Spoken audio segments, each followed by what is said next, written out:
Inilah yang membedakan saya dengan manusia macam Kodari. Dia itu membenarkan semua perilaku Gibran. Pada saat Gibran mau masuk pada Prabowo, dia memberikan pembenaran. Kepada para aktivis-aktivis yang para penjilat kekuasaan itu memberikan pembenaran. Tapi ketika Kaisang mau masuk pada Anies, dia salibah mengatakan najis.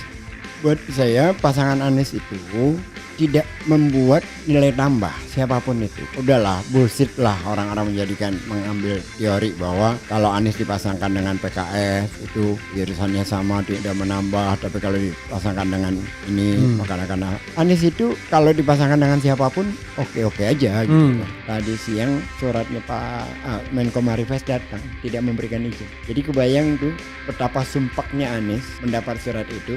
Salibah datang menceritakan masalah. Nyesel banget gue datang 2 hari. Nyesel banget. Dia nggak cerita itu soalnya? Enggak. Oke. Tidak sama sekali. Raut mukanya penerimaannya biasa.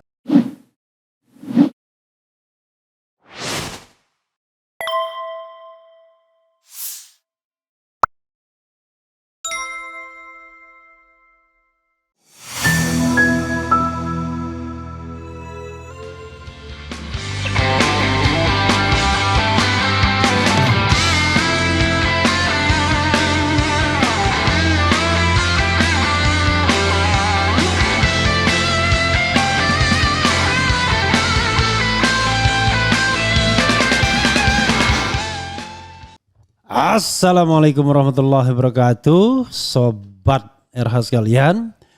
Jumpa lagi kita di channel yang keren ini. Keren cadas. Itu khasnya RH channel ya. Sobat RH sekalian, tidak usah berpanjang-panjang. Kalau mengenal sosok ini pasti tahu apa yang kita bicarakan. Gez Khalifa. Assalamualaikum warahmatullahi wabarakatuh, Bang Gez. Luar biasa Bang Gez ya. Makasih Bang Gez.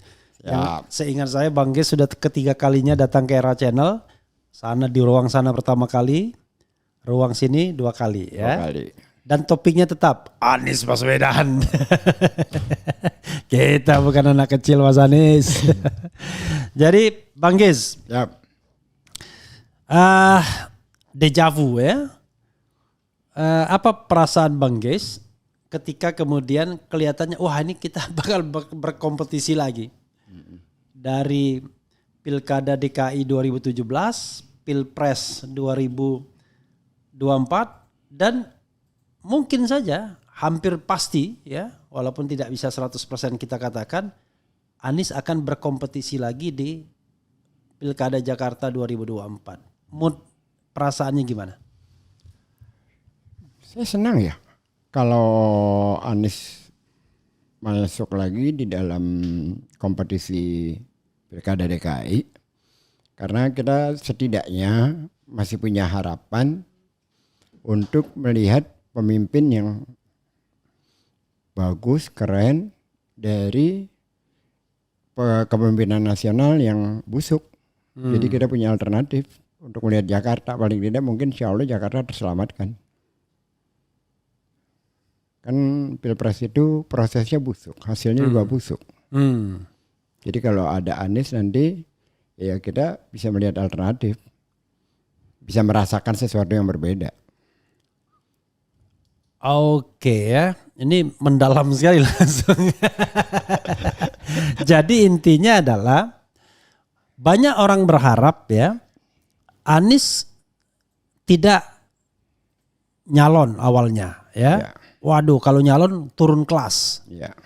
Tapi terakhir-terakhir ini relawan sepertinya lebih banyak yang mendorong untuk ketimbang yang tidak setuju untuk maju. Itu selain alasan tadi ya masih ada harapan tadi untuk Jakarta.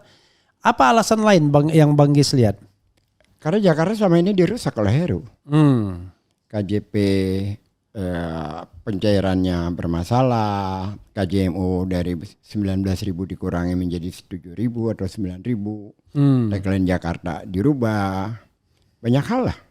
Jadi banyak program-program yang sesungguhnya sudah bagus dan sejak yang ditunjuk oleh Jokowi ini malah menjadi bermasalah gitu loh. Jadi orang berharap untuk kembali mendapat kepemimpinan orang seperti Anies agar program-program yang sebelumnya berjalan dengan baik, bisa berlangsung lagi.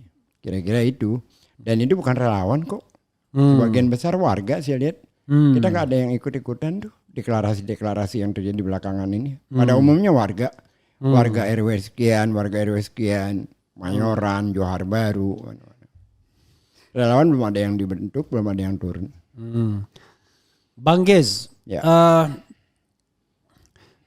kalau kita lihat Pilpres sama Pilgub ini agak beda ya.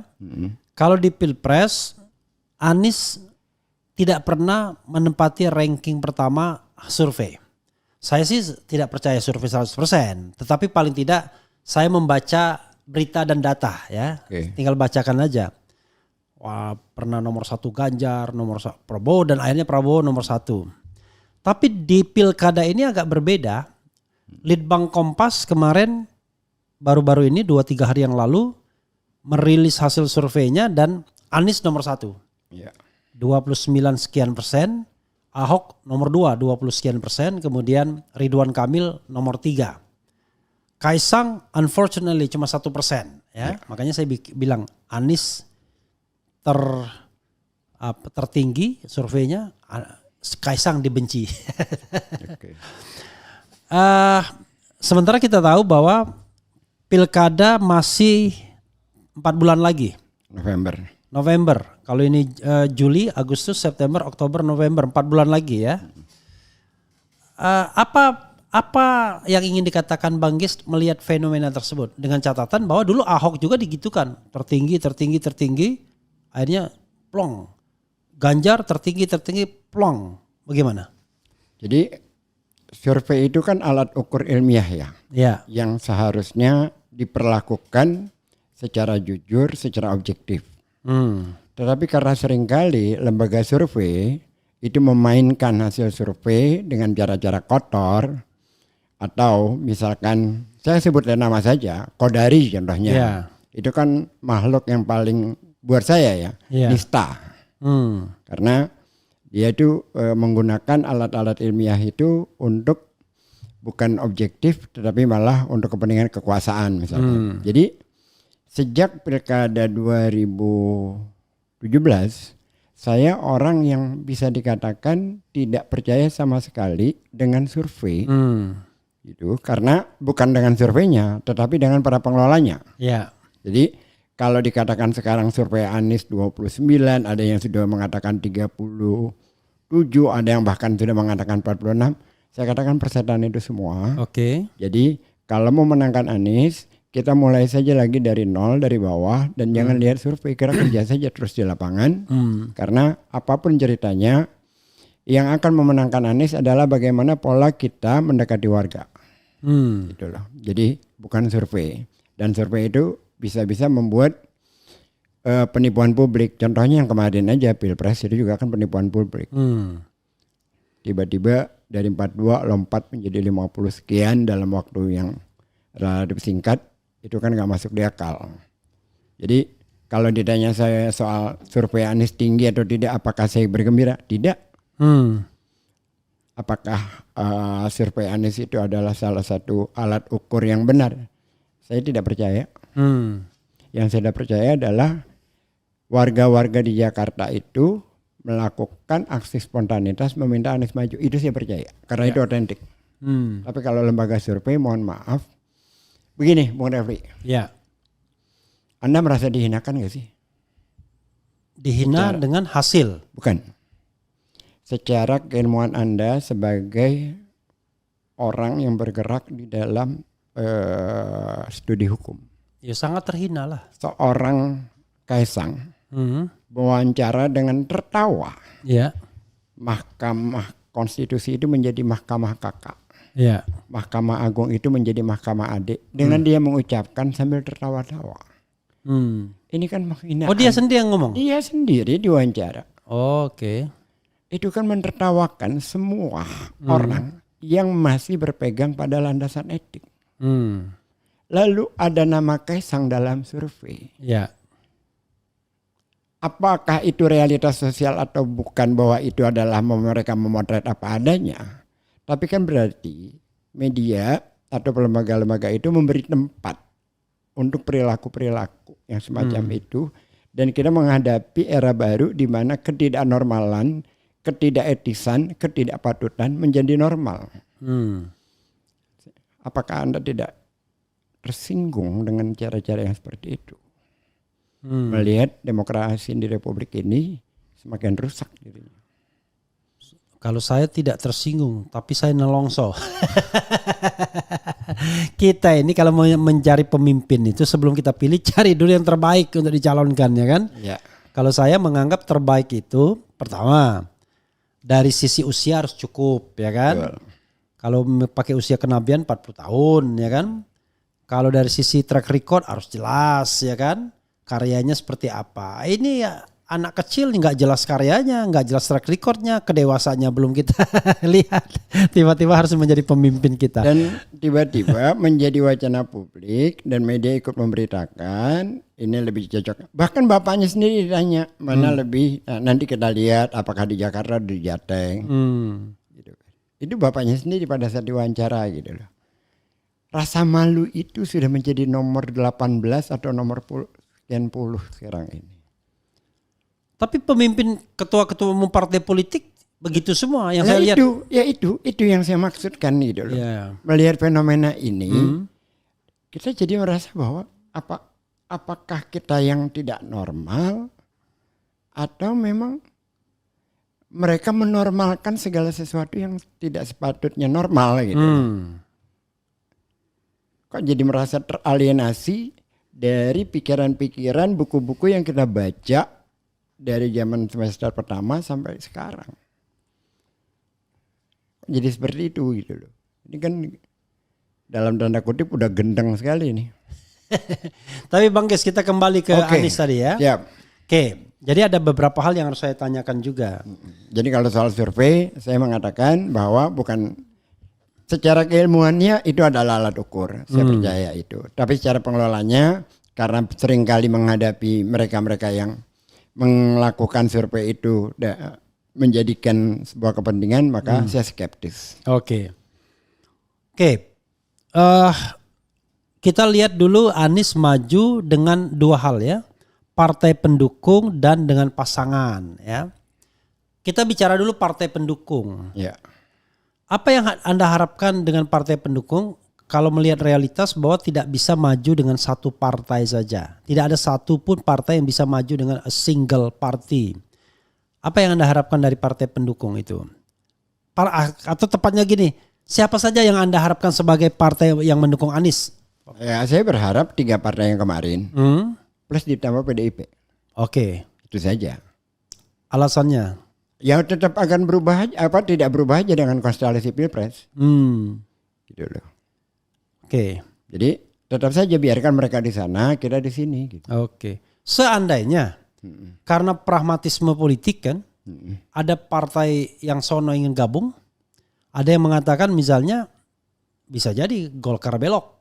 Toh jagoannya Ridwan Kamil nggak akan ditarik ke Jakarta. Sebagai sebuah dukungan kan nggak ada masalah kan. Kalau yang dukung Gerindra? Nggak ada masalah. Asal jangan bawa Kaisang ke dalam sini. Oke. Itu nomor 2 yang akan saya tanyakan. Jadi kalau partai, Anda berpikir bahwa backbone-nya Partai Perubahan plus PDIP. Plus PDIP. Kalau ada partai lain mendukung silahkan. Silahkan. Oke. Clear ya. Nah sekarang kita bicara tentang pasangan Anies. Ya. Pasangan Anies yang sudah dideklarasikan Sohibul Iman. Sohibul Iman. Oleh PKS. Betul. Ada yang kemudian memadu-madukannya dengan PDIP, entah Rano Karno, entah Andika Perkasa. Tapi tiba-tiba ada juga yang memadukannya dengan Rahayu Saraswati. Itu orang Nasdem yang ngomong, Ahmad Ali. Ya, selain dengan Kaisang yang juga menjadi wacana publik.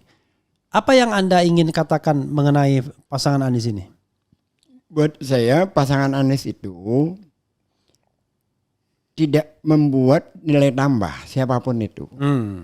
Jadi udahlah, bullshit lah orang-orang mengambil teori bahwa kalau Anies dipasangkan dengan PKS itu irisannya sama, tidak menambah, tapi kalau dipasangkan dengan ini maka akan Anies itu kalau dipasangkan dengan siapapun oke-oke aja gitu loh. Karena dia memang sudah bekerja selama ini dengan baik dan itu terekam di benak warga. Jadi siapapun pasangannya nggak ada problem. Jadi menurut saya itu wacana-wacana partai politik saja. Kalau Anies dengan Sohibul Iman, oke, nggak ada problem. Dua-duanya teknokratik, dua-duanya lulusan dari kampus terbaik. Jadi menurut saya no problem. Seyakin apa ya Anda mengatakan bahwa pasangan Anies itu nggak ada ininya, nggak ada kontribusinya, nggak artinya apa bahasa tadi bullshit? Nggak menambah. Oh tidak menambah? Tidak menambah, kan sudah berapa kali SBY dengan Budiono. Nggak ada yang kenal kita di Budiono siapa. Jadi bahkan 67%. Bu Mega dengan Hasyim Muzadi tetap kalah walaupun dia ketua PBNU. Anies kemarin dengan Caimin yang kadang-kadang bahwa akan menambah suara besar juga, ternyata tidak juga. Gitu. Jadi segala sesuatu itu kita kadang-kadang berpikirnya melompat. Iya. Orang melihat yang dipilih itu adalah capres atau cagup, bukan wakilnya. Kayaknya itu penambah saja. Tapi memang lebih baik kalau wakilnya pun punya kapasitas, sama-sama punya kapasitas. Itu akan jauh lebih baik. Artinya kalau kan dulu kan Anies bicara mengenai 4 hal ya wakilnya dulu ya, wakil presiden. Saya lupa itu. Waktu itu yang jelas satu menambah kemenangan, menambah suara. Yang kedua dia menjadi perekat koalisi. Ya. Yang ketiga kalau sudah menang ya bisa membantu dalam pemerintahan ya kan. Ada tambahan satu lagi dia terakhir. Tidak punya masalah. Tidak punya masalah. Chemistry juga. Chemistry juga. Nah, apakah syarat-syarat seperti itu masih berlaku untuk Pilkada DKI? Tetap berlaku. Itu kan hal yang normal. Itu. Tapi menambah suara masih menjadi faktor penting? Enggak juga ya. Enggak? Menurut saya enggak juga. Jadi sekarang Anda sangat yakin bahwa siapapun yang menjadi pasangan Anies tidak masalah, tetapi yang paling penting punya nilai tambah tadi. Siapapun enggak ada masalah memang. Karena ada orang mengatakan kalau Anies sama Sohibul, itu kan kanan-kanan semua. Kata Ahmad Ali lebih baik sama yang kiri nasionalis, entah sama Kaisang atau Rahayu Saraswati, keponakannya Prabowo. Pertanyaannya sih sederhana aja. Anies dikatakan kanan itu, berikan saya justifikasinya yang mana. Buktikan pada kita semua di mana narasi Anies dari mulai dia rektor sampai dia menteri sampai dia gubernur sampai dia kemarin jadi cawapres yang menjustifikasi bahwa Anies itu kanan. Nggak ada itu. Narasi Anies itu selalu keindonesiaan. Tidak ada kita bisa menjustifikasi bahwa itu Anies kanan. Itu kan karena labeling saja sebenarnya. Dari orang-orang mereka yang kalah pada saat Pilgub kemarin. Yang sampai hari ini dilekatkan kepada Anies. Saya masih berani mengatakan bahwa orang-orang yang mengatakan dirinya nasionalis pakai ukuran ya. Diukur dengan karya. Kalau diukur dengan karya lebih nasionalis Anies daripada mereka. Contohnya Indonesia Mengajar. Contohnya bagaimana kebijakan dia terhadap DKI pada saat dia menjadi gubernur. Misalnya? Warga kampung akuarium digusur, dijadikan untuk dipindahkan dan di daerah sana kan akan menjadikan reklamasi. Reklamasinya dihentikan, dia lebih membela warga yang terbawah itu. Agar warga itu tidak tersingkir. Kan republik ini didirikan untuk melindungi hak segenap warga negara. Anies melakukan itu. Jadi siapa yang kanan, siapa yang kiri? Kalau kayak gitu. Siapa yang nasionalis? Lihat dari kebijakan dong. Jangan dari labeling. Ya untungnya sekarang ini. Oh iya tadi saya belum dijawab. Kan Anda mengatakan siapapun bullshit lah. Siapapun wakil Anies tidak akan menambah suara juga. Artinya, tidak signifikan lah. Tidak signifikan. Nah, tapi pertanyaannya adalah kalau seandainya tiba-tiba yang masuk itu katakanlah ini ya Rahayu Saraswati. Siapa itu? Keponakannya Prabowo, anaknya Hasyim. Oh iya, oke. kemudian Kaisang misalnya. Gimana sikap Anda? Rahayu, Ya. gak problem, Oh nggak masalah. gak masalah, Walaupun dia seorang non Muslim gak misalnya. ada masalah. Nggak ada masalah. Saya itu dari awal dengan Ahok itu tidak bermasalah dengan dia bukan Muslimnya. Saya itu malah awalnya itu sebagai pendukung Ahok. Saya bermasalah dengan Ahok itu setelah berkali-kali kejadian ya. Terakhir itu saya berhenti menjadi pendukung dia ketika dia mengatakan seorang perempuan membawa KJP-nya untuk mencairkan, bertanya kepada Ahok, Pak ini KJP saya. Lalu dikatakan sama Ahok, ibu maling, dan sekian kamera menyorot. Saya langsung katakan, saya tulis di status saya, mulai hari ini gue lawan Ahok. Jadi gak Waktu ada itu persoalan konteksnya saya. kenapa dia bilang maling itu ya? Ya Ahok itu kan emosional ya, perempuan yang datang dia tuh tidak tahu bahwa KJP itu tidak bisa dicairkan sebagai uang, bisa dibelikan untuk untuk alat-alat pendidikan. Nah dengan polosnya dia datang ke gubernur mengadukannya. Lah masa orang memaling ngadu ke gubernur? Iya. Artinya Ahok tidak mampu mengelola dirinya gitu loh. Kan kalau dia berhadapan dengan DPRD, dengan elit, kita dorong, kita dukung. Tapi ketika dia berhadapan dengan warga, ini orang menurut saya psikopat. Oh. Jadi dalam konteks itu saya nggak pernah punya masalah dengan sisi keagamaan.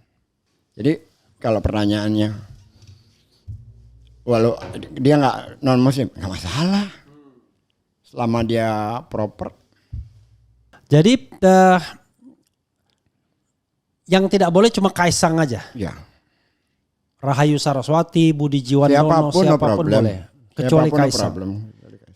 Perusaknya di mana? Dalam konteks pilkada DKI atau? Aduh, Ya. Anda punya anak kan? Ya. Ngedidik anak-anak itu supaya apa? Ya, supaya jadi orang yang berguna bagi bangsa, negara, agama. Mengikuti proses kan? Ya. Belajar, tangguh, tidak mengambil kesempatan yang bukan miliknya, tidak lompat, menggunakan cara-cara yang tidak etis. Yang kita ajarkan semua itu nggak ada artinya karena mereka melihat contoh bahwa ternyata untuk hidup sukses tidak perlu proses, cukup ada orang yang berada di kekuasaan yang bisa didekati. Kan rusak semua pendidikan yang kita ajarkan di rumah. Lalu kita mau ikutan di dalam sana. Inilah yang membedakan saya dengan manusia macam Kodari. Dia itu membenarkan semua perilaku Gibran. Pada saat Gibran mau masuk pada Prabowo, dia memberikan pembenaran. Kepada para aktivis-aktivis yang para penjilat kekuasaan itu memberikan pembenaran. Tapi ketika Kaisang mau masuk pada Anies, G. Salibah mengatakan najis. Itu bedanya gue sama mereka. Oke. Ketika Gibran mau masuk sama Prabowo benar. Mereka memberikan pembenaran. Ya. Karena mereka adalah para penjilat kekuasaan. Yang penting menang. Ya. Tapi ketika Anies digadang-gadang untuk bersama Kaisang, bahkan itu dari kata Biar lebih menang lagi. iya, Iya. saya G. Salibah bukan yang lain. Iya. Saya katakan najis. Saya najis juga, najis dua saya. Itu yang membedakan kita dengan mereka. Iya. Misalnya it happen, itu terjadi. Apa yang Anda lakukan? Saya akan jadi musuhnya Anies. Saya akan jadi lawannya. Oke. Tegas-tegas aja, nggak perlu lagi kita mengatakan bahwa oh itu dinamika politik apa enggak. Berarti bahwa seluruh harapan, seluruh pikiran kita tentang dia lulu lantak. Anies bukan orang. Bukan man of value lagi. Ya, yang bisa kita percayai dalam konteks itu. Oke, dalam konteks pilkada. Ya udah semuanya sudah. Udah Kalau itu semuanya. terjadi sudah. Oke. Gugurlah dia. Jadi hidup itu tidak hanya menang saja, tetapi juga bagaimana cara menangnya itu ya. Kalau begitu Anda setuju dong pernyataan Rocky Gerung bahwa kita itu mendukung Anies itu bukan sekedar dia ingin supaya dia menang sebagai gubernur, tapi dia sebagai pejuang politik untuk membedakan dengan rezim yang hari ini berkuasa yang menangnya dengan cara culas dan curang begitu. Kayaknya ya pernyataannya harus dibalik. Oke. Rocky Gerung yang setuju dengan saya. Oh. Karena itu saya mengatakan itu sudah jauh sebelumnya. Oke. Nah, kita itu mendukung Anies karena idealisme kita di zaman kuliah tentang keadilan sosial, tentang demokratisasi dan sebagainya itu bisa kita titipkan ke dia harapan-harapan kita selama ini. Not personal Anies gitu. Ya. Siapapun yang bisa melakukan itu kita titipkan. Sekarang ini kebetulan Anies Oke. yang ada di depan kita. Sekarang saya tanya, apa arti jabatan gubernur DKI menurut Anda kalau dibandingkan dengan jabatan presiden dan wakil presiden? Kan let's say Anda kan mengatakan katakanlah kelompok mereka ya. Iya. Kelompok mereka itu adalah kelompok yang sedang menjabat sebagai presiden hari ini dan mungkin juga presiden besok, saya tidak tahu. Dan wakil presiden. Iya. Lalu ada slot untuk gubernur. Kalau misalnya terpilih apa artinya gitu Ya, dibandingkan? paling tidak saya bisa lihat di TV berita-berita tentang Anies yang bukan berita tentang Gibran. Oke. Paling tidak menjadi media alternatif, menjadi hiburan buat kita di tengah kesumpakan kita melihat panggung nasional itu. Kita bisa melihat panggung Jakarta saja. Yang termasuk bikin videonya yang lagi main naik kereta anak kecil gitu ya. Walaupun nanti kan bisa bisa dilihat ya secara mikro kebijakan Jakarta seperti apa, secara nasional seperti apa, itu nanti bisa diperbandingkan. Dan banyak orang melakukan kesalahan. Yang salah itu Fahri Hamzah, Sudirman Said juga diantaranya. Banyak lagi yang mengatakan bahwa sebaiknya Gubernur Jakarta yang tidak berseberangan dengan pemerintah pusat, yang tidak oposisi. Terbalik, selama Anies gubernur 5 tahun itu yang oposisi pemerintah pusat, bukan pemerintah Jakarta yang oposisi terhadap pemerintah pusat. Terbalik, yang oposisi pemerintah pusat terhadap Pemprov DKI. Contoh, ketika bicara tentang banjir, Basuki bicara di depan media dengan semena-mena lalu dibantah oleh Anies. Yang kedua, ketika Formula E, bagaimana mereka berusaha menghambat terjadinya Formula E. Yang paling fatal adalah ketika COVID. Semua kebijakan-kebijakan Anies kan ditolak. Lalu ketika Anies memberikan bansos oleh Menteri PMK dikatakan bansos Jakarta double. Apa yang double itu kan makanan, bukannya sepeda gitu. Makanan habis. Terus menteri termasuk juga Erlangga Hartarto ketika Anies mengatakan akan melakukan rem darurat PSBB jilid 2, lalu diambil dengan kosakata oleh media PSBB total. Lalu Erlangga mengatakan bahwa Bursa Efek Indonesia mengalami kerugian 300 triliun. Gara-gara ucapannya Anies tidak pernah mengatakan PSBB total. Jadi sedangkan fluktuasi saham kita tiap hari aja fluktuasinya itu cuma 6 sampai 7 triliun, terus dia mengatakan 300 triliun. Memang selama ini menteri-menteri itu seolah-olah mendapat kredit poin kalau bisa melakukan tindakan atau bicara yang negatif terhadap Pemprov DKI. Jadi yang oposisi itu pemerintah pusat terhadap Pemprov DKI. Bukan sebaliknya. Kalau nanti misalnya Prabowo berkuasa ya, Gibran berkuasa, kemudian Anies di DKI, apa yang Anda pikirkan nanti? Akan seperti apa hubungan, panggung dan lain sebagainya? Kalau secara hubungan Anies akan tetap baik ya, apalagi dengan Pak Prabowo ya. Kan dia tidak punya masalah. Bahwa kontestasi Pilpres sudah selesai. Nggak ada masalah gitu loh. Anies selalu bisa menempatkan dirinya sebagai gubernur menghadapi presiden. Malah yang gelisah nanti Prabowo sendiri gitu, takut kalah populer. Ya, saya nggak sampai ke sana lah. Kalau soal popularitas Prabowo sudah sangat populer. Tapi soal kebijakannya itu akankah bisa menyenangkan banyak orang di tengah situasi seperti ini? Kemarin saya membaca waskita apa itu pokoknya yang gitu-gitulah mengalami kerugian sekian triliun akibat Wika Wijaya Karya ya. Macam-macam hal lah. Wus kereta cepat tuh kan. Ya, itu akan banyak lagi kasus yang muncul setelah ini gitu. Itu kan problem semua yang akan dihadapi karena sangat ugal-ugalan kan.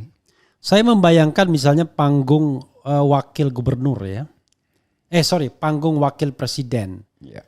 Selama Anies menjadi gubernur dan wakil presiden, kayaknya panggung wakil presiden kecil sekali, nggak terlihat. Atau mungkin karena pada waktu itu Ma'ruf Amin nggak terlalu mikir mau jadi presiden berikutnya. Saya membayangkan jangan-jangan nanti rebut-rebutan panggung nih atau Gibran merasa terancam sama Anies di Jakarta. Karena pastilah mereka disebut-sebut sebagai calon 2029 kan? Bisa jadi. Iya. Dan itu sudah terjadi. Kemarin dia jalan-jalan ke Pasar Nangka daerah rumah saya itu. Iya. Ngapain dia? Posisi dia masih wali kota Solo.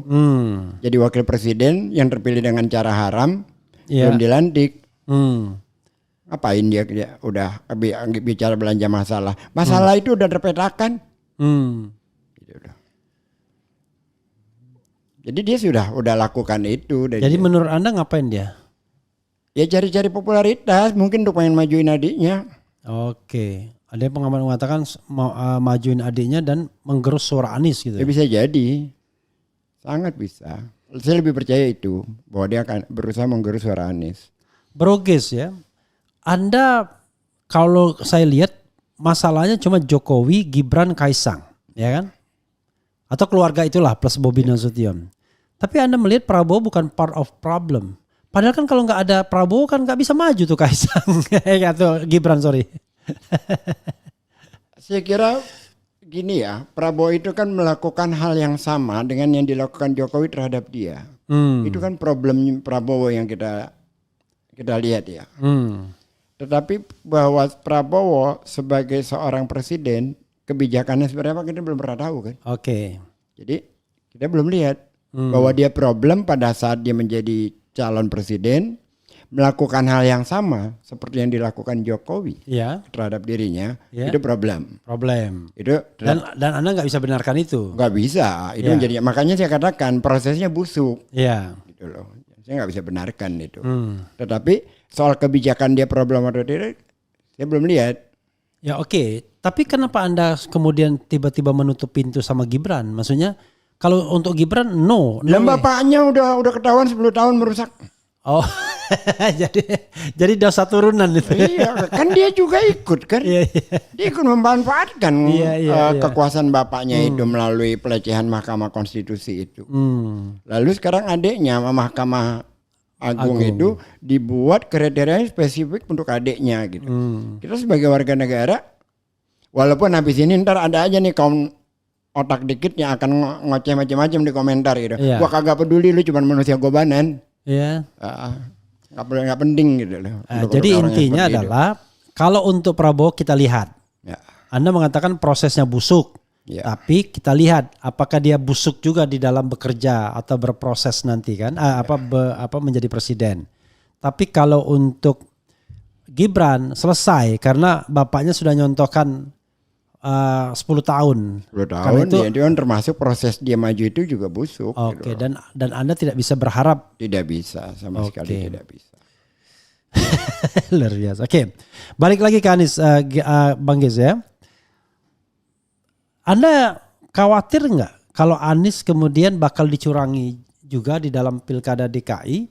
Dan kalau misalnya yang dikerahkan itu state aparatus, baik sipil maupun militer bahkan, siapa yang mau melawan? Kita udah alami. 2017 kan begitu, turun semua itu dan menang kita.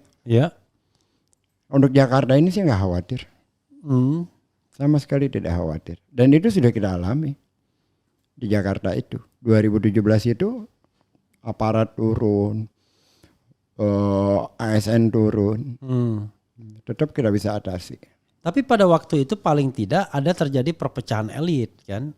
JK mendukung Anies. Bahkan saya dengar dari Sohibul Iman, JK lah yang membackup meyakinkan Prabowo kalau dia jamin Anies untuk bisa dicalonkan. Saya proses kalau DKI itu saya hafal seluruhnya. Dan kalau yang sekarang juga sama tetap. Dan kalau sekarang apalagi warga sudah merasakan kebijakan Anies. Kalau nggak ngapain mereka deklarasi sendiri di mana-mana. Nanti warga yang akan menjaga suara mereka di bawah itu. Di Jakarta yang duluan juga warga yang menjaga. Kita nggak punya kekuatan, baik partai juga nggak punya kekuatan menjaga seluruh TPS. Kita dibantu oleh warga. Saya sama sekali kalau hal kayak gitu nggak khawatir. Untuk Jakarta. Untuk Jakarta. Oke. Kemarin juga ada diskusi semacam itu. Udahlah lebih baik dengan Kaisang supaya kita tidak bermasalah ke depan segala macam. Ya kalau pilihan Anda kayak gitu silahkan aja. Tapi kalau itu yang terjadi ya, gue bukan hanya mundur, gue akan jadi lawan lu. Oke. Nanti kalau terjadi di Jakarta dicurangi seperti kemarin, ya kalau belum perang udah takut duluan, jangan ikut perang, di rumah aja buka warung. Kalau gini doyan saya. Jelas, tegas, ya tidak abu-abu ya. Gitu. Karena bagi kita kan bukan hanya soal menangnya, tapi bagaimana cara menangnya. Cara menangnya, prosesnya. Oke. Tadi saya mau menanyakan sesuatu, saya sampai lupa saya. jadi apa lagi? Aduh, ampun dah saya lupa jadinya. Baru jarang-jarang nih, kosnya kehilangan. Saya karena soalnya ini kopi enak. Ya enak ya. Alhamdulillah kalau enak. Enak. Karena kopi beneran di sini nggak ada kopi-kopian. Ya. Itu Robusta atau Arabica?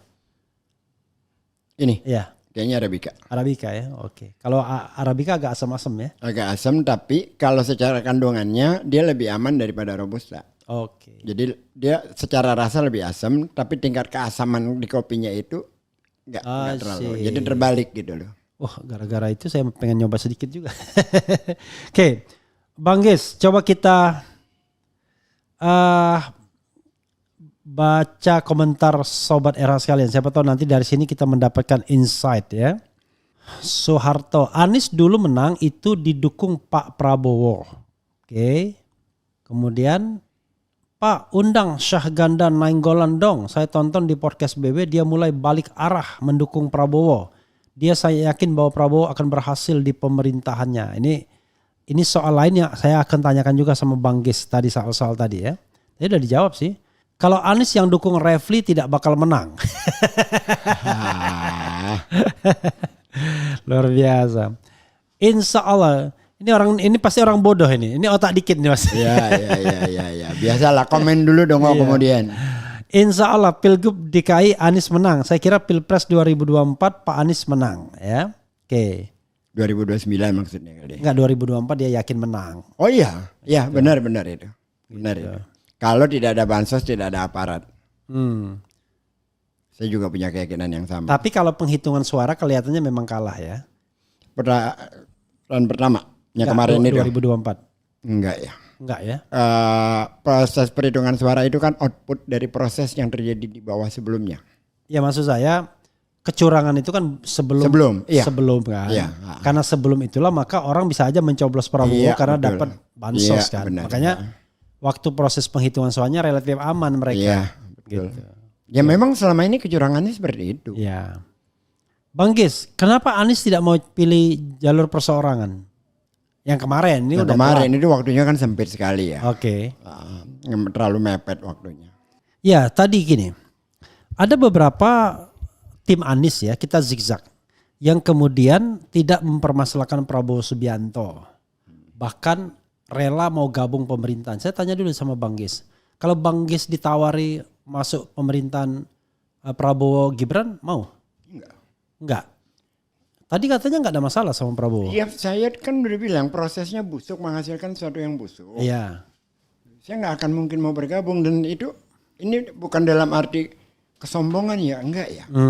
Saya hidup itu dari mulai kuliah. Udah bisnis sendiri, saya nggak pernah bergantung dengan pemerintah. Bahkan ketika saya menjadi komisaris Ancol, saya ditawarkan untuk menghadap PJ Gubernur. Saya lebih memilih mundur daripada menghadap dia. Oke. Jadi nggak akan gitu loh. Saya itu bukan Kodari, bukan orang-orang semacam. Gue sebut langsung lah namanya itu. Bukan Kodari, siapa lagi? Banyak lagi yang kayak gitu. Cuman kelasnya terlalu di bawah aja. Atau ada lagi ada Armando yang gitu-gitu. Enggak, itu nista itu. Iya. Orang-orang seperti itu buat saya nista itu. Saya nggak akan mau menurunkan derajat saya, harga diri saya untuk menjadi sama seperti Oke, itu clear ya. Sama seperti saya. Saya bilang saya tidak akan bergabung di pemerintahan Prabowo Gibran jabatan apapun, ya kan? Itu satu clear. Tapi sebagai warga negara yang baik saya berdoa mudah-mudahan pemerintahan ini amanah Prabowo, ya kan? Nah, tapi kalau ada sikap semacam Syahganda tadi yang sepertinya sudah mau Ya silakan aja. Silakan aja ya. Silakan aja. Setiap orang kan punya pilihan masing-masing. Oke. Kan nggak semua orang juga. Contohnya gini deh. Ini paling gampang ya kita bicarakan ya. Iya. Saya kenal tuh direktur Jakpro itu. Pintar sekali orangnya. Di rut utama. Saya ngomong di sini sekarang. Dia salah satu yang membangun JIS. Iya. Dia juga yang membangun pada itu di pulau di Rawamangun sana tuh. Ketika masyarakat Kampung Bayam diusir, Iya. dia bukan memilih mundur loh. Iya. Dia ikuti apa yang diinginkan oleh PJ Gubernur DKI agar masyarakat Kampung Bayam itu tidak diberikan tempat. Kalau orang seperti dia dengan kualitas kompetensi seperti dia, selayaknya mundur aja, masih banyak perusahaan lain yang akan terima dia. Itu orang miskin itu biasanya.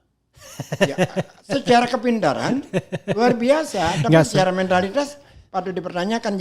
Itu contoh paling mudah buat saya. Saya menyebut orang miskin itu orang yang takut kehilangan jabatan, orang yang mau melipir jabatan. Kayak gitulah.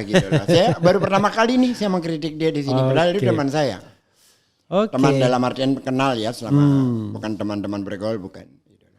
Menyayangkan saja orang-orang seperti itu gitu. Dengan kapasitasnya.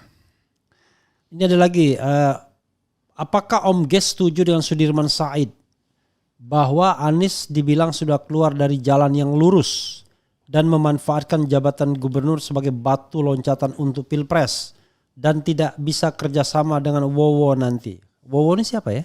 Prabowo. Karena hanya Luhut yang bisa panggil Wo gitu. Silakan. Saya tidak pernah mengomentari Sudirman Said sama sekali. Apapun yang dilakukan sama ini. Tapi hari ini karena ada pertanyaan jadi saya komentari. Iya. Secara kriteria perkawanan anak Poncol, anak Poncol Senen, dia nggak lulus dalam konteks perkawanan. Anak Poncol nggak lulus. Di Poncol Senen itu. Jadi etik Poncol itu apa? Enggak. Di Poncol Senen itu Anda boleh berbeda pendapat dengan teman. Boleh bertengkar dengan teman. Kalau perlu boleh berkelahi dengan teman. Iya. Yang haram adalah berkhianat dengan teman. Dalam konteks itu dia tidak lolos sebagai teman. Jadi dia berkhianat. Ya dia ngomong kemana-mana. Iya. Saya kasih contoh begini. Perkawanan saya dengan Bambang Susatyo panjang. 30 tahun lebih. Oh, Anda temannya Bambang Susatyo? Satu kampus, satu kontrakan segala macam. Berarti pernah sama-sama miskin dong? Pernah. Inilah hal-hal kayak gitu nggak perlu kita ungkap ya. Saya punya kemarahan terhadap Bambang. Saya nggak perlu sebut kemarahan saya apa. Ketika saya marah pada dia, saya sampaikan ke kantornya di IMI. Saya ngomong, Bang lu ketua MPR Bang. Orang melihat lu kan aktivis. Ketika saya marah, saya sampaikan ke kupingnya. Ketika saya puji, saya sampaikan di publik. Iya. Itu perkawanan buat saya. Bukan saya ngomongnya di publik. Gitu. Beda dengan kawan satu ini, dia tidak lolos kriteria perkawanan. Itu satu. Yang kedua, bercerita tentang Anies itu ingin kekuasaan. Sekarang yang lompat pengen daftar KPK kan dia. Kemarin kan pengen nyagup. Jadi siapa yang sebenarnya sesungguhnya ngejar kekuasaan? Itu dua. Lainnya lagi. Ini udah lainnya gue nggak perlu sebut lah. Iya. Karena itu nggak patut dibicarakan gitu. Jadi tentang Sudirman Said, menurut saya sebagai dalam konteks perkawanan dia kriterianya anak Poncol Senen dia nggak lulus. Jadi tapi dia bukan anak Poncol. Ya saya memberikan gambaran yang mudah saja gitu loh. Kriterianya tuh kalau buat saya seperti itu. Ini lagi Bang, setelah ada hasil Litbang Kompas, PDIP mulai arogan ngajukan Ahok dan yakin akan menang lawan Anies kata mereka. Terus buzzer Ahok dah mulai rusuh ngajak perang lagi. Capek ribut lagi deh kalau ada dia. Ini sekedar gambaran bahwa Anies 29%-an, Ahok tuh 20-an persen. Orang berpikir, wah kok Ahok naik lagi nih ininya. Kalau nggak salah Ridwan Kamil cuma 14%. Menurut Anda gimana? Kalau seandainya nanti... Saya mau bicara secara objektif aja. Iya. Sebagai pekerja, Ahok bagus. Jadi kalau angkanya 20% ya fine. Emang benar. Lalu kenapa Anies menjadi kandidat di Pilkada DKI? Ya karena gubernur saat itu adalah Ahok. Kalau bukan Ahok pada saat itu, mustahil orang seperti Anies muncul. Yang ada adalah nanti berapa dana yang dimiliki oleh orang itu. Bukan kompetensi. Kan Anies maju itu tidak punya apa-apa. Yang dimiliki adalah kompetensinya dia gitu. Nah, untuk bisa melawan orang seperti Ahok harus dicari orang yang juga sama-sama punya kompetensi. Jadi kalau sekarang nama Ahok muncul, fine dan bagus-bagus saja, bahkan kompetensinya jadi berimbang. Oke. Itu satu. Bahwa kemudian bazar-bazarnya muncul lagi, ya kita hadapi lagi. Oke. Malah makin seru ya? Makin seru, kita hadapin aja. Oke. Usah amat gitu loh. Jadi Anda setuju kalau misalnya Ahok maju juga? Setuju. Oke. Tinggal kita pilih siapa yang kita terbaik lihat, gitu ya. Yang terbaik. Kenapa kita harus khawatir? Itu satu. Yang kedua, yang saya tidak setuju adalah hoak-hoak yang mereka lakukan selama ini gitu loh. Tidak, kan bertanding gagasan. Ya. Saya itu kan, Anda mungkin mengatakan bahwa saya itu pembela yang keras apa segala macam. Karena ya kalau begini, kalau berita itu negatif, kan hukum bersih pemberitaan itu berita negatif dibaca orang, contohlah 100 orang. Klarifikasinya yang normatif hanya dibaca oleh 30%-nya. Iya. Itu hukum bersih pemberitaan. Iya. Nah, supaya klarifikasinya itu melampaui dari yang dibaca oleh orang sebelumnya, maka saya menggunakan tone negatif. Karena kalau klarifikasinya normatif, itu tidak akan hanya sampai pada orang itu aja, nggak dikirim kemana-mana lagi. Jadi sebenarnya saya itu selalu merespon aja, kerasnya itu dalam merespon. Misalkan contoh PSI mengatakan bahwa reklamasi di Jakarta itu, lalu ada Masjid Apung di Ancol untuk menutupi reklamasi yang di Ancol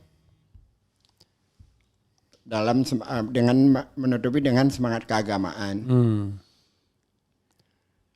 Padahal reklamasi di Ancol itu berlangsung dari zaman Foke, bukan zaman Anies. Itu proyek jadi 13 sungai di Jakarta dikeruk. Hasil kerukannya dibuang ke Ancol oleh Anies agar itu tidak liar, dibuat keputusan gubernurnya. Nah, ada pembangunan Masjid Apung tidak di atas lahan reklamasi, di Ancol Timur, beda lagi tempatnya. Kalau di lahan reklamasi itu namanya masjid nongkrong, bukan Masjid Apung. Oke. Masjid nongkrong kali ini kita dengar. Itu satu. Yang kedua, itu sungai-sungai yang dikeruk mau dibuang kemana? Di Jakarta ini mau dibuang ke kantor PSI. Itu kira-kira jawaban saya lah. Iya. Tapi kalau kita nggak menjawab secara lugas, ya berita-berita negatif itu jadi konsumsi banyak orang yang akhirnya sekarang menempel kepada Anies dan lama-lama dipercaya gitu. Jadi ya saya mengambil posisi seperti itu kira-kira. Bang Gez ya, Anda ini kelihatannya hafal betul kalau ngomong soal DKI gitu ya. Dari A sampai Z gitu. Soal teknis-teknisnya, soal pengerukan sungainya, programnya dan lain sebagainya. Padahal kan Anda kan bukan aparat pemerintahan. Saya itu tinggal di Ledjen Suprapto ya, saat saya lahir ya, Senen Poncol. Saya mengalami zaman bagaimana daerah itu menjadi sangat amat liar. Lalu saya melihat perubahan yang sangat signifikan di zaman Anies. Itu nggak bisa terbantahkan siapapun yang ngomong-ngomong gitu ya. Terus ada orang mengatakan Anies hanya omon-omon, nggak bisa kerja. Sementara saya mengikuti bagaimana pembangunan taman di Jakarta. Sampai kita duduk di sini nih sekarang. Iya. 900 paling jauh 1 kilometer pasti kita ketemu taman. Itu hanya di masa Anies. Dan banyak lagi lainnya. Dan ada lagi problem air bersih yang belum tuntas sebenarnya. Sampai di masa Anies itu dilaksanakan tuh pertama kali kawasan kumuh mendapat fasilitas air bersih. Mereka tinggal bisa dikatakan liar, tidak punya IMB. Soal itu kan soal administrasi, soal hukum. Tapi hak dasar mereka sebagai warga negara kan harus dipenuhi. Maka oleh Anies dibuatlah IMB kawasan agar air bersih bisa nyampe ke mereka. Kan biaya hidup mereka dibanding kita lebih mahal mereka dalam soal air bersih. Saya memperhatikan itu semua. Saya memperhatikan itu semua. Dan Saya mengalami bagaimana proses angkutan umum di Jakarta. Kalau saya naik bis ke sekolah, saya sekolah di SMP 2 Budi Utomo. Maka pagi-pagi itu saking penuhnya, kita tuh cuma ada satu kaki kita itu di tangga bis. Satunya lagi di luar. Jadi berhimpit itu di pintu bis itu. Nah di masa Anies itu dibuatlah integrasi transportasi publik. Jaklingko namanya. Itu luar biasa. Itu sangat menolong warga. Ya, kenapa saya sedikit hafal? Karena saya mengikuti semuanya, terlebih ya saya memang lahir dan besar di sini. Oke. Walaupun tidak bisa hafal semuanya. Oke. Kapan Anda mengenal Anies secara pribadi? Kurang lebih tahun 2006 lah. 2006. Lama juga 2006. Padahal dia baru pulang dari Amerika 2004. 2005. 2005. Iya. Waktu itu dia apa? Dia masih di Indonesian Institute. Oke. Itu Saya sudah ketua pemuda Al-Irsyad oke. di Indonesia. Ketemu di mana? Acara diskusi. Ada acara diskusi, ngobrol bareng. Terus saya tanya sama Iksan Lolembah. Oke, almarhum ya. Kan bahasa saya ya. Ini ada Arab keren nih, Chan. Siapa? Anies Baswedan, baru tahu gua. Oh, ada Arab keren. Baru Iksan, lu baru tahu sebenarnya. Oh, Iksan malah ceritanya panjang lebar karena Lo dia Ihsan di Indonesian Institute juga Iya, masalah. sama. Iya, iya. Jeffrey juga di situ. Iya, Jeffrey pendirinya. Iya. Iya, Dia- oke. Kan anak Jakarta kalau ngomong tuh gini ya. Ini bukan rasis ya, bukan Iya, rasis. Iya. Saya itu dengan tetangga-tetangga saya, misalkan mereka mau pinjam motor saya, nggak nyebut nama saya tuh. Itu pinjam motornya si Arab aja. Saya balikinnya apa? Bensinnya lo isiin ya, Akel. Itu nggak rasis. Iya, memang gara-gara buzzer tukang ngadu ini aja Itu di jadi Jakarta rasis. itu kita tuh apa ya? Itu kehangatan bergaul. Dulu lawak juga begitu. Jawa, Bata, Padang Itu gitu. kehangatan Iya. kita bergaul ya kayak gitu loh. Dan sekarang ini dijadikan resistensi yang luar biasa. Menjadi, aduh nggak ngerti saya itu. Jadi ujaran kebencian. Iya, jadi nggak hangat lagi. Padahal kita ujaran keakraban itu. Iya, gitu loh. Ya kalau menurut saya yang ngomong-ngomong kayak gitu tentang toleransi, keberagaman, udah lu norak lu lu nggak ngerti Anda Jakarta. risih nggak kalau disebut itu kan guys kalau suka sama Anies kan sama-sama Arab gitu. Kalau orang yang nggak kenal saya akan seperti itu. Kalau yang kenal saya enggak. Mereka tahu kok. Saya dari dulunya seperti apa. Bahkan sebelum Anies muncul, pada saat saya mulai mengambil sikap berhadapan dengan Ahok ya, karena kesal dengan ininya. Itu kita mencari kandidat itu yang muncul namanya Pak Sapri. Samsudin. Oke. Itu jejak digitalnya ada. Itu berkali-kali kita kumpul di rumahnya. Sebelum Anies Sapri. Sapri. Semata-mata hanya untuk mencari figur yang tepat untuk, kan berat waktu saat itu melawan Ahok tuh berat. Iya. Ada Yusril, ya kita tahu lah kapasitasnya Yusril, tapi segmentasinya paling 27%. Oke. Saya mau tambahkan lagi bahwa Yusril tidak tersinggung dengan kondisi sekarang ini.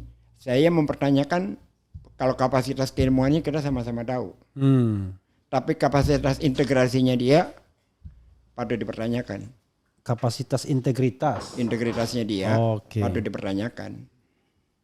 Oke. Seorang akademisi seperti dia dengan kondisi yang seperti sekarang ya, yang Kaisang tertawakan keputusan MK, keputusan MA itu jadi bahan olok-olokan, bahan bercanda itu. Atau mereka suruh mendengarkan pidato anak-anak presiden itu di depan senior-senior kayak mereka ya.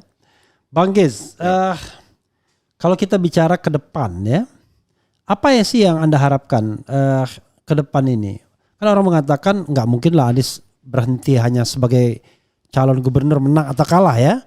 Menang apalagi kalah saya kira juga tidak akan berubah juga sikapnya untuk ke depan kan. Ya orang mengatakan ya pasti korelasinya 2029. 2029. Iya. Gitu. Itu yang dikritik oleh Sudirman Said kan. Apa tanggapan Anda? Saya harapan ya. Iya.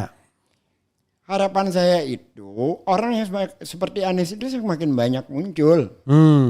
Kan sekarang ini kita menjadi seolah-olah hanya Anies gitu loh. Bahkan kalau kita ikuti dari kalimat-kalimatnya Rocky itu kan bertumbuh hanya jadi kepada Anies yang bisa diharapkan masuk di dalam wilayah kebijakan. Harapan saya orang semacam Anies makin banyak. Dengan demikian maka Republik ini akan menjadi lebih baik. Jangan muncul malah semakin banyak orang seperti Kodari, makin rusak Republik ini. Kata pihak sana, kalau makin banyak orang seperti Ges Khalifa, Refli Harun, kemudian Rocky Gerung, itu makin rusak negara karena makin banyak kebencian. Yang benci siapa? Kata mereka. Kita tidak pernah merugikan negara, Yeah. nggak pernah cawe-cawe proyek pemerintah. Gitu. Jadi itu satu. Yang kedua, ya tentu saja karena adanya Anies saat ini sah-sah saja kalau dia gini ya. Ini kesalahan Sudirman Said, kesalahan yang lain-lain melihat Anies. Anies itu 5 tahun menjadi gubernur DKI. Di depan saya Pak Prabowo bicara. Dan banyak orang di Masjid Sunda Kelapa. Sebenarnya yang ditawarkan itu Anies. Anies menolak. Ditawarkan sebagai menjadi wakil presiden. Wakil presiden waktu Sandiaga Uno. Oke. Anies menolak. Di Masjid Sunda Kelapa. Di Masjid Sunda Kelapa. Di depan banyak orang, ada di media, ada di YouTube. Di depan Broges juga. Iya, saya ada di situ. Oke. Jadi Anies menolak. Itu ucapan Pak Prabowo. Lalu ketika Anies mau dicalonkan jadi capres kemarin tanggal 3 Oktober diputuskan oleh Nasdem.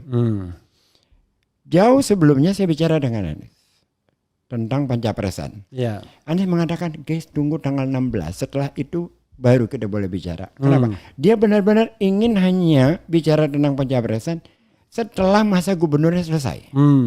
Baru dia mau bicara soal-soal seperti itu. Yeah. Kita sebagai relawan belum ada yang dikasih bicara tentang itu. Tetapi karena KPK menggunakan instrumen hukum sebagai alat penjagalan, maka buru-burulah Nasdem mendeklarasikan Anies di tanggal 3 Oktober. Itu semata-mata hanya persoalan KPK. Oke, karena ada isu Anies mau ditangkap. Mau ditangkap saat itu. Kan itu begitu. firm ya, mau ditangkap. Firm. Oke. Jadi yang memerintahkan siapa yang mau Firly lah. Oke. Walaupun dia ada lagi atasannya lagi gitu loh. Kan begitu. Atasan Firly siapa? Ya kalau siapa lagi kalau bukan istana dan sebagainya. Ya, oke silakan. Lalu terus kalau kemudian nanti Anies terpilih, insya Allah terpilih, lalu kemudian dia juga dicalon, ya biasa aja.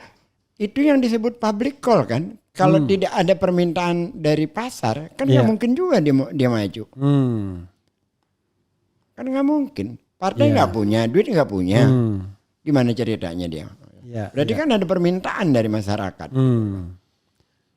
Terus kalau kemarin ada diskusi di sebuah forum podcast juga kayak gini, mengatakan bahwa udah sebaiknya orang yang mau maju, Sudirman juga bersama Bang Julpan waktu itu.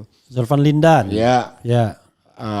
Orang yang benar-benar kerja serius dengan Jakarta. Bukan hanya main sirkus lalu muncul di pencapresan.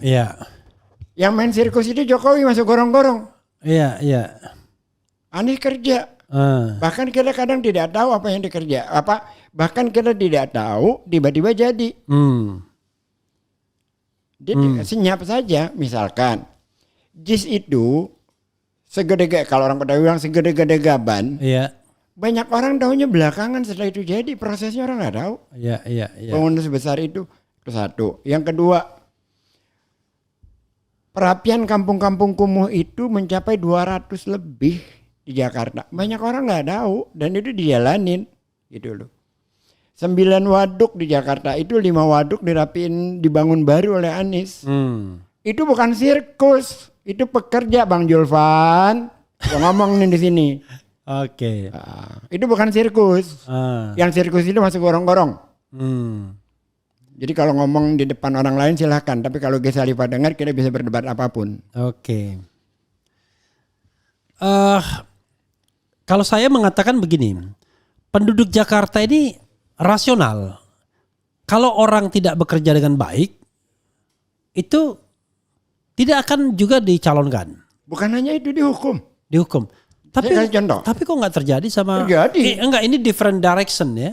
Terjadi. Jokowi 2012 nyalon, Anies 2000 Saya melihatnya dari sisi oke, partai. Oke.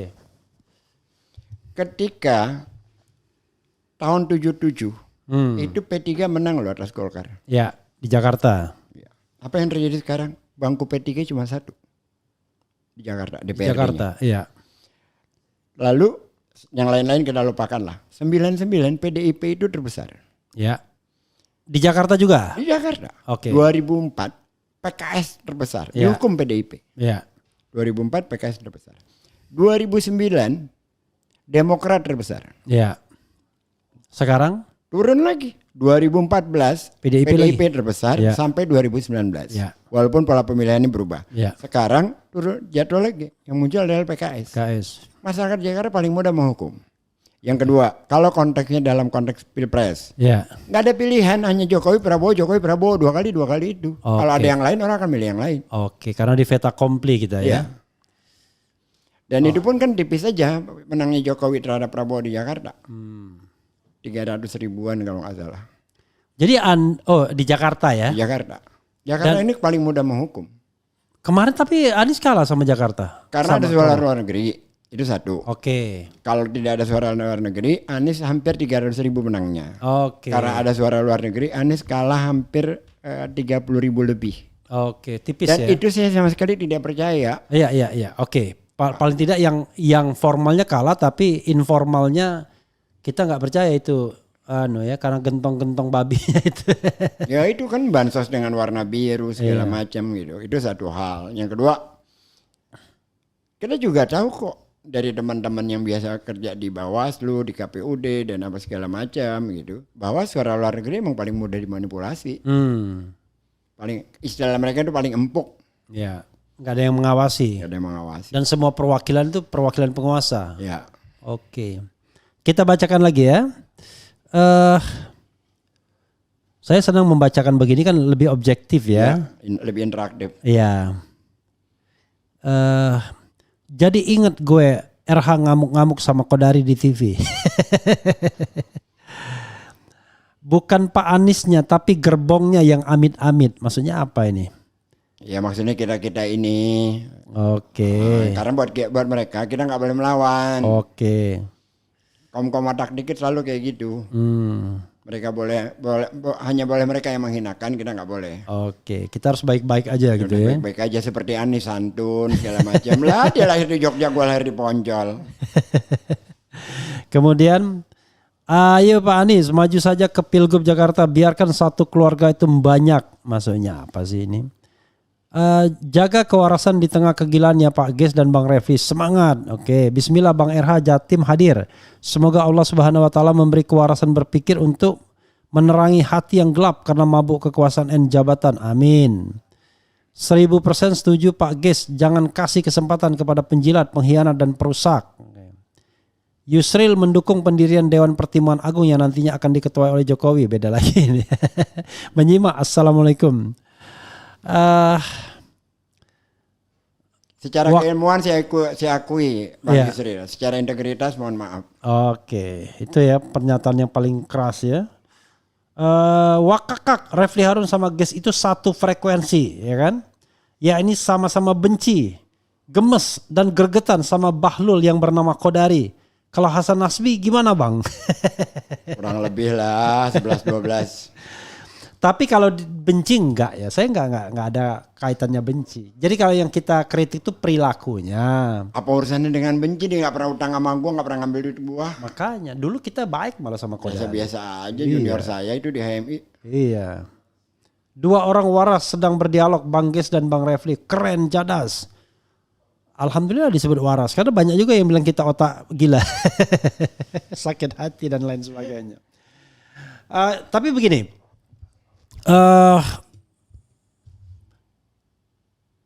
Sejauh mana ya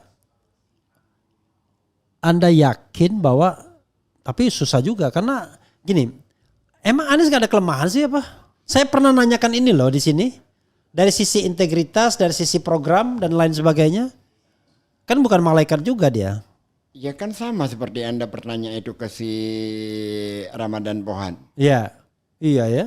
Sama. Iya. Kelemahan ini sih sangat personal, nggak ada persoalan-persoalan yang sifatnya publik. Jadi sulit. Bukan kita mengagung-agungkan dia ya. Tapi kalau kelemahan-kelemahan personal itu kan untuk apa itu, bukan urusan.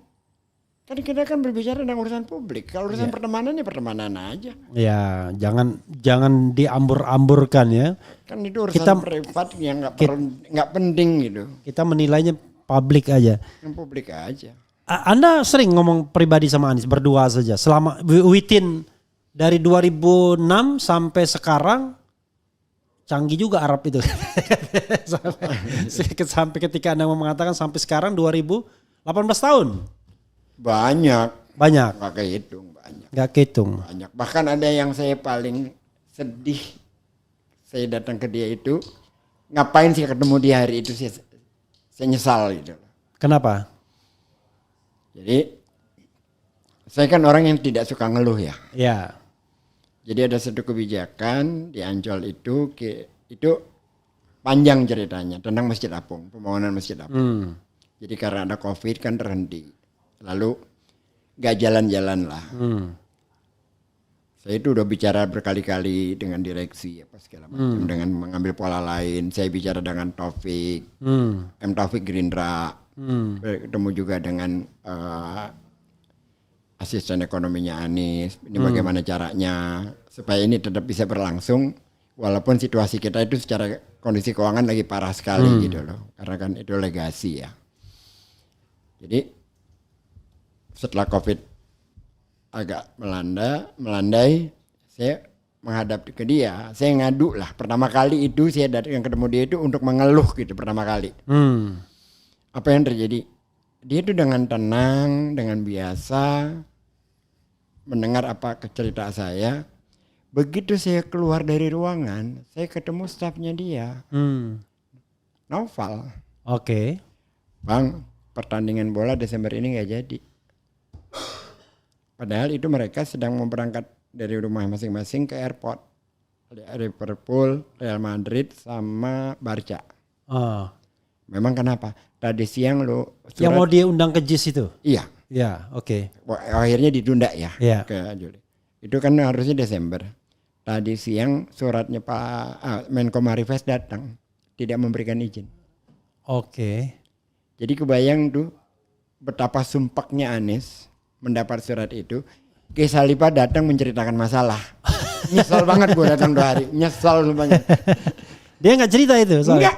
Oke. Tidak sama sekali. Raut mukanya penerimaannya biasa. Sebagaimana kita ketemu dia. Iya. Keluar dari ruangan baru saya ketemu. Innalillahi. Nyesal banget itu. Itu hal yang paling saya sesali. Itu udah tahun berapa ya? 2021. 2021 itu memang untuk pembukaan JIS itu akan ada pertandingan 3 segitiga itu ya? Iya, sama dari Persija juga. Oh, Persija, Liverpool. Kalau saya nggak salah, bukan Persija ya, apa ya, Bali United apa kalau nggak salah. Barcelona. Oke. Tapi akhirnya terjadinya di bulan April. Emang Anies suka sepak bola? Sangat. Apa tim favorit dia? Barcelona? Liverpool? Dia Brazil. Wah, kalau Brazil sama kita Nis. Tapi Brazil keok. Misalnya tiba-tiba entah ada konstelasi baru. Anies Erick Thohir, Anda dukung nggak?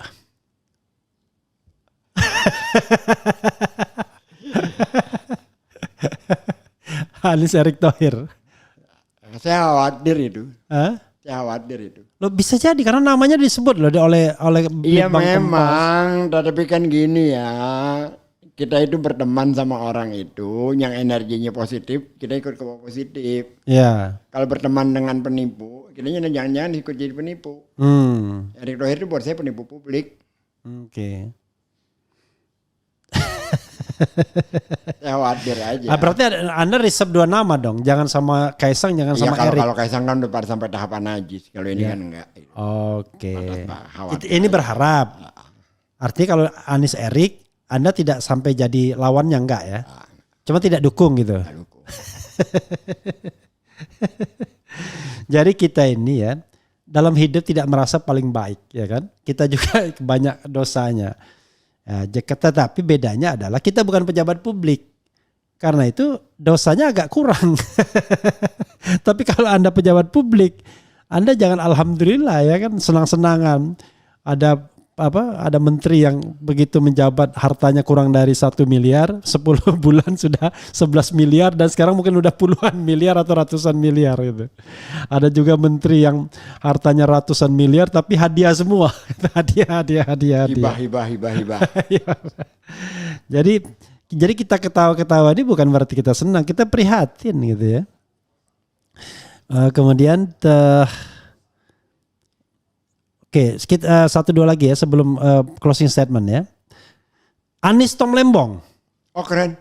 Hah? Keren. Nggak ada resistensi? Nggak. Peluang menangnya? Besar, kalau soal wakil itu nggak terlalu pengaruh lah. Yeah. Nah, itu wacananya partai-partai aja. Oke, keren itu ya. Apakah kalau Yusuf Hamka, Babah Alun bisa jadi lawan berat Anies? Ya saya nggak mau memprediksi, tidak mau mengecilkan orang ya, silakan aja ya. Cuma bahwa dia bicara kemarin, diwawancara dengan siapa, semua yang dikatakan itu sudah dilakukan Anies. Transportasi publik gratis sudah dilakukan.